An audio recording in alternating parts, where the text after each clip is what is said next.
এইটো এটা যি ঘটনা ঘটি গ'ল কালি, এইটো এটা দুৰ্ভাগ্যজনক কথা। আৰু এতিয়া মানে সভ্য জীৱন কোনফালে গতি কৰিছে তাক আমি দেখিবলৈ পাইছোঁ। এটা দল সংগঠনৰ নেতৃবৃন্দই এনেকুৱা যদি এটা ঘটনা সংঘটিত কৰে, তাতকৈ দুৰ্ভাগ্যজনক কি হ'ব। পোনপ্ৰথমে মই সংগঠনৰ কেন্দ্ৰীয় সমিতিৰ নেতৃবৰ্গক মই জনাব বিচাৰোঁ বা অনুৰোধ জনাব বিচাৰোঁ যে তেখেতক মানে প্ৰশাসনৰ ওচৰত গতাই দিবৰ বাবে তেখেতসকলক চেষ্টা কৰিবৰ কাৰণে অনুৰোধ জনাইছোঁ।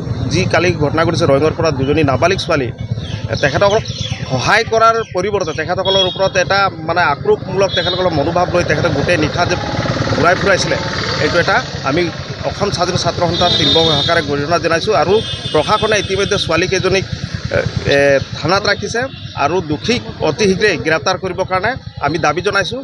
অসম স্বাধীন ছাত্ৰ সন্থা হিচাপে আমি প্ৰশাসনক 24 ঘণ্টা সময় দিছোঁ যে যিকেইজন দোষী আছে, নাবালিক কেইজনক মানে এটেম্প টু ৰেপ কৰিবৰ কাৰণে তেখেতসকলে বিচাৰি আছিলে, এটেম্প কৰিছিলে ৰেপ কৰিবৰ কাৰণে, তাক আমি গৰিহণা জনাইছোঁ, ধিক্কাৰ জনাইছোঁ। আৰু অতি শীঘ্ৰেই 24 ঘণ্টাৰ ভিতৰত যাতে তেখেতক দোষীকেইজনক শাস্তি দিবৰ কৰায়ত্ব কৰি ফাষ্ট ট্ৰেক কোৰ্টৰ জৰিয়তে তেখেতসকলক শাস্তি দিয়াৰ ব্যৱস্থা কৰিব লাগে বুলি আমি অনুৰোধ জনাইছোঁ। কোন আছিলে মানে কাৰ নাম? নামটো মই নাজানো, কিন্তু কি নাম আছিলে, তপন বুঢ়াগোহাঁই বুলি আমি জানিব পাৰিছোঁ। তপন বুঢ়াগোহাঁই আৰু এজন কি নাম আছিলে, সৰজিৎ গগৈ বুলি। তো তেখেতসকলক অতি শীঘ্ৰেই যাতে প্ৰশাসনে গ্ৰেপ্তাৰ কৰিব লাগে, অসম স্বাধীন জাতি ছাত্ৰ সন্থা হিচাপে আমি দাবী জনাইছোঁ।